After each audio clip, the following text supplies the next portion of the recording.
A gente vai conversar com o Renato Morgado. Primeiramente, muito obrigada por falar conosco, falar com a educadora de Limeira, Renato, sobre um tema tão importante que envolve a cultura, e a gente vai falar de corrupção também neste bate-papo. Então, boa tarde, obrigada, e já vou emendar a primeira pergunta. Gostaria que você explicasse o que é a Lei Rouanet e quais os benefícios para a cultura do Brasil. A Lei Rouanet é uma lei federal de fomento à cultura que busca justamente financiar atividades culturais, que é um setor hoje subfinanciado no país. Então, de forma geral, por meio da lei, podem ser inscritos projetos de pessoas físicas e de empresas que querem captar recursos para poderem ser executados. E, do outro lado, pessoas e empresas que querem apoiar esses projetos podem aportar recursos de doação e de patrocínio, e como contrapartida de quem doa e quem patrocina os eventos, tem uma dedução do imposto de renda. Então, é uma forma que o Estado renuncia essas receitas para que possa haver o financiamento direto de atividades culturais no país. Para que algum artista ou um projeto artístico, um projeto cultural, possa se beneficiar da Lei Rouanet, uma série de quesitos têm que ser cumpridos, documentos entregues ao governo. Então, é uma lei, digamos assim, segura em termos assim de informações que têm que ser disponibilizadas para que se consiga essa verba e as isenções, etc. A lei e as normas que a regulamentam estabelecem, né, os critérios do tipo de atividade cultural que pode ser financiado e as etapas que devem ser seguidas para que um projeto seja habilitado para esse tipo de financiamento. E aí, dentro disso, precisa se enviar, né, os documentos relativos ao projeto, existem comissões que avaliam, né, se esses projetos eles se enquadram na lei, para a partir daí os recursos poderem ser captados, né? Nos últimos anos é uma lei muito mal falada, né, numa distorção do debate público. Obviamente que qualquer lei, qualquer atividade de fomento precisa ser analisada com critério, pode ser aprimorado, os critérios serem mais claros, existir mais transparência, mas de forma geral, como um mecanismo de fomento à cultura, é um mecanismo que pode ser entendido como adequado, apesar de sempre ser passível de aprimoramentos. Renato, uma nova polêmica na pauta política do Brasil, que tem a ver com a Lei Rouanet, é agora a tal CPI do sertanejo, um assunto que está em debate em Brasília e acaba virando aí uma guerra entre direita e esquerda, mas a gente não vai falar sobre isso.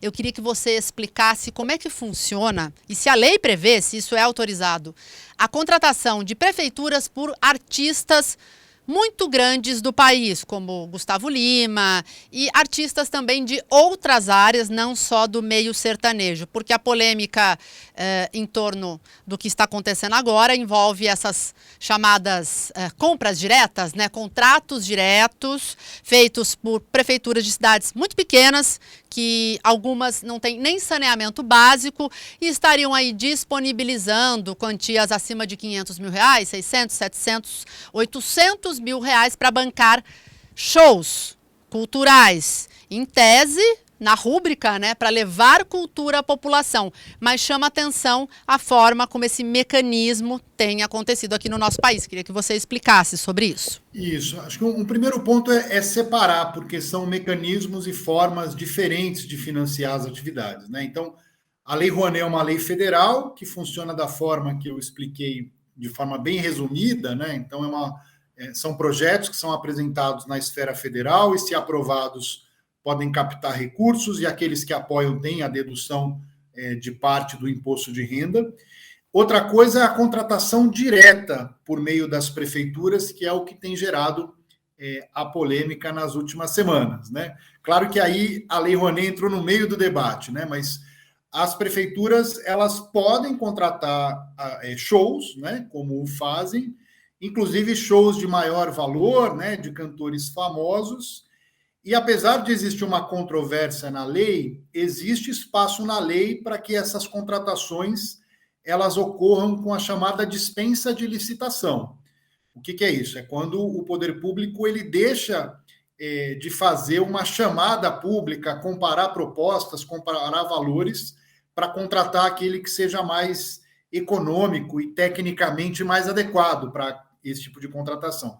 Quando existe a chamada dispensa de licitação, significa que a prefeitura não vai seguir esses trâmites e vai fazer uma contratação direta, no caso de um show de um artista. Então, a legislação brasileira, a lei de licitações, que é uma lei federal que rege esse tipo de contratação pelo poder público, ela prevê essa possibilidade de contratação direta.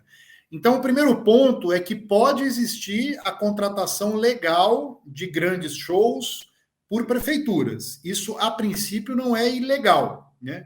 Claro que se houver indícios, né, de corrupção, denúncias, precisa ser investigado caso a caso e ser apurado, né? Porque, obviamente, por se tratar de recursos públicos, existe risco de que haja corrupção, mas não significa que toda a contratação, né, dessa forma, com dispensa de licitação, ela seja uma contratação ilegal e menos ainda com ato de corrupção.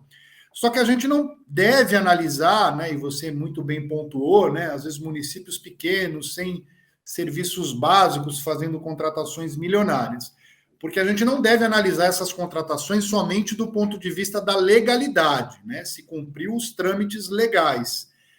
A administração pública ela deve agir também de acordo com princípios, como a economicidade, ou seja, aí a pergunta que se deve fazer, né, tanto os órgãos como o Ministério Público, Tribunal de Contas, mas a própria sociedade deve debater isso, é econômico a contratação de um show de centenas de milhares de reais, que vai durar algumas horas, né, sendo que esse mesmo valor poderia financiar a cultura local por meses. Então, o debate ele vai além da legalidade, tem que entrar também nesse debate mais amplo, né? Se é econômico, se é legítimo. E esse debate ele deve ser à luz do direito, né, que rege a administração pública, mas também um debate que deve envolver toda a sociedade, né? O cidadão, que é o pagador de imposto, ele deve participar do debate público sobre o destino dos recursos públicos e dizer para aqueles que gerem os recursos, né, prefeito e Câmara de Vereadores, se eles querem ver os recursos públicos investidos nesse tipo de atividade ou em outras atividades. Renato, já vou entrar no assunto envolvendo corrupção, porque tem a ver com o que a gente está falando. Você já explicou a legalidade desses contratos. Agora, se eles ferem o princípio da moralidade, da eficiência, etc., já é uma outra questão. E pelo menos o que a gente tem visto por aí, a princípio, sim. Aí eu te pergunto, por que o Brasil é tão corrupto? Por que sempre quando surge uma situação envolvendo o poder público, e agora a gente está falando de shows, de grandes artistas brasileiros, sempre se vê um jeitinho, de alguma forma, de se capitanear recursos de forma não republicana. Então, assim, em linhas gerais, porque, por exemplo, se a lei permite uma compra direta, um contrato direto sem licitação, já se abre uma brecha para má intenção e etc.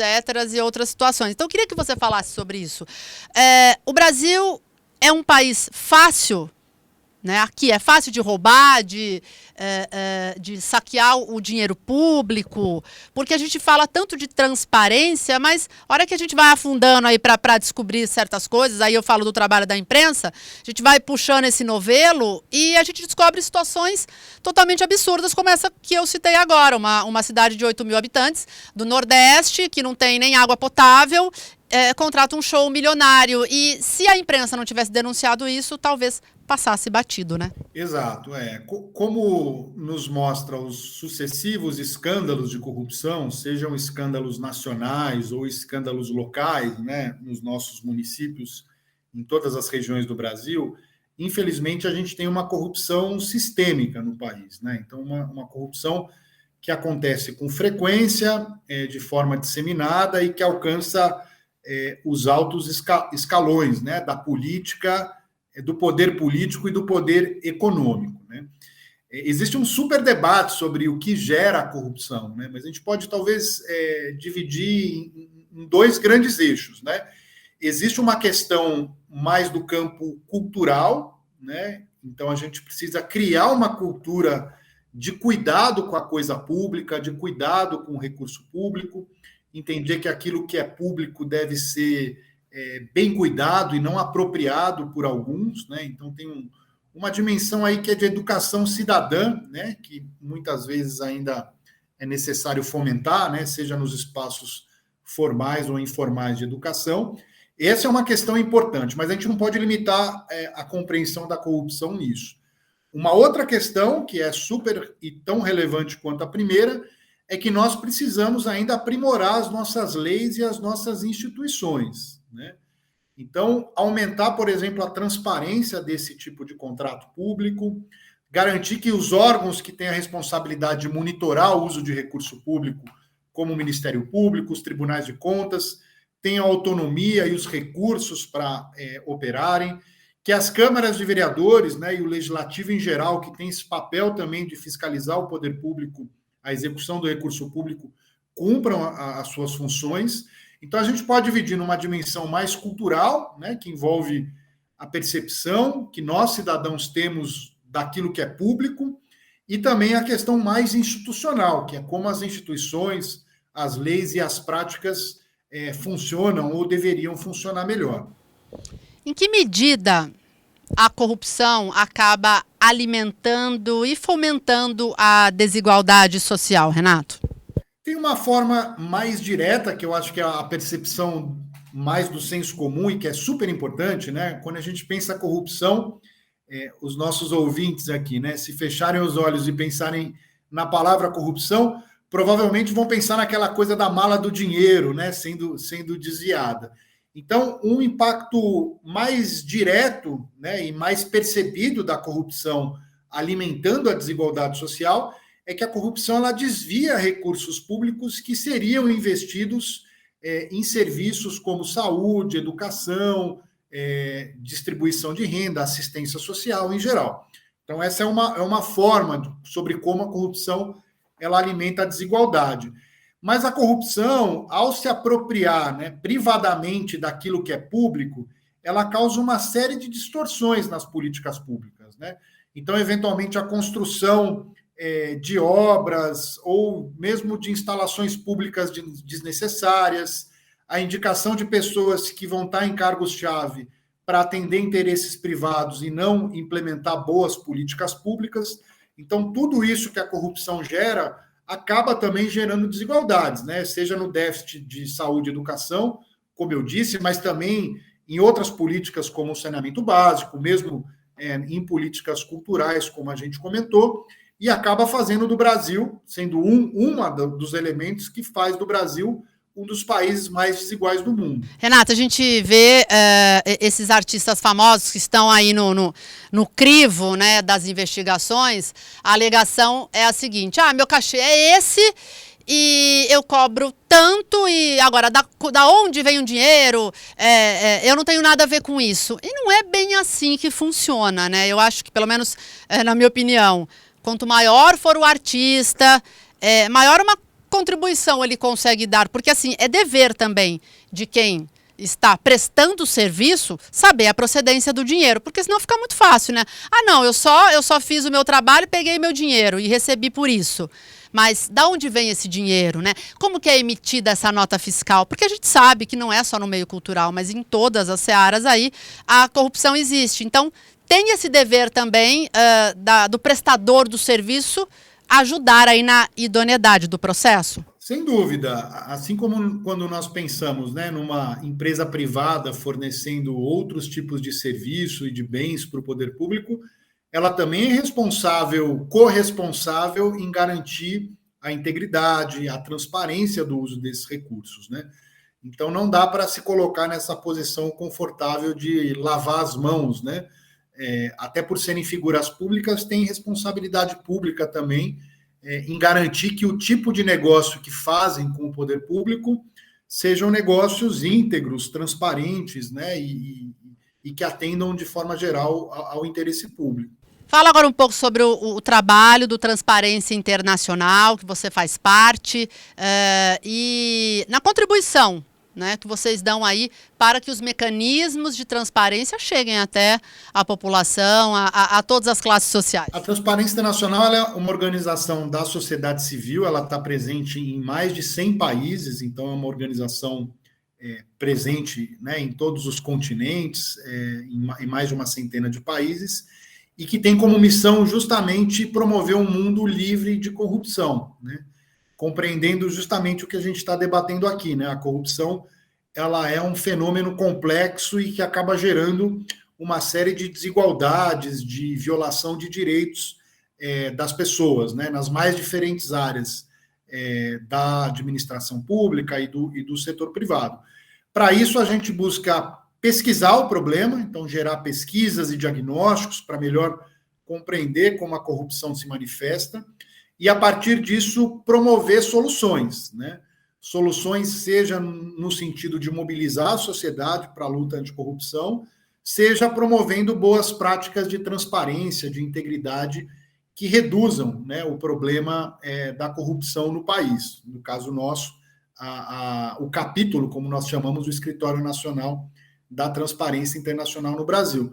Como eu disse, né, a corrupção ela é melhor combatida, especialmente no seu aspecto preventivo. Claro que se há um ato de corrupção, aquele que o cometeu, ele deve ser investigado e, se identificado como culpado, ter uma punição, mas o mais importante é a gente trabalhar com a prevenção, né? A gente tem um poder público cada vez mais íntegro, mais transparente, empresas também mais íntegras, mais transparentes, para que a corrupção ela não aconteça, né? Como infelizmente ainda é um fenômeno comum no Brasil. E do lado do cidadão, como que a gente pode ter acesso a um portal da transparência? Como é que o cidadão aprende, por exemplo, a fuçar, né? Porque, infelizmente, hoje a gente vê aí muita gente se informando só por rede social, só por Facebook e não através do jornalismo profissional e de ONGs, de entidades que têm especialistas, estudiosos, etc. na área. Esses mecanismos estão à disposição? É fácil? As pessoas sabem acessar? Como é que o cidadão, por exemplo, vai saber se ele está sendo roubado de alguma forma? Será que ele sabe analisar um ticket de compra para saber quanto que ali ele pagou de imposto? Então, assim, é um assunto muito complexo, a gente não vai conseguir falar sobre isso só nesse programa, mas assim, o que está à disposição da população para que a população contribua como fiscalizadora do poder público, dos homens públicos e dos políticos? Esse talvez seja o principal lado bom da história nos últimos anos no Brasil, né? Nós avançamos muito enquanto país na transparência pública, por mais que ainda exista muito a ser aprimorado, né? Mas hoje nós temos leis que garantem a todos nós, cidadãos e cidadãs, o acesso a informações públicas. Então, por exemplo, toda a prefeitura, Câmara de Vereadores, governos estaduais, federal, tem a obrigação de criar e manter atualizado um portal da transparência e, nesse portal, colocar todos os dados, as informações sobre contratos, licitações e gastos públicos.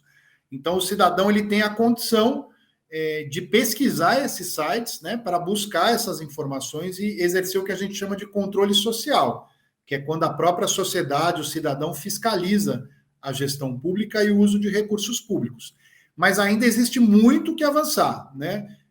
Às vezes os portais não têm todas as informações que são obrigatórias por lei, muitas vezes não está numa linguagem acessível, né? O cidadão não tem a obrigação de entender como funciona a administração pública, as questões técnicas e jurídicas.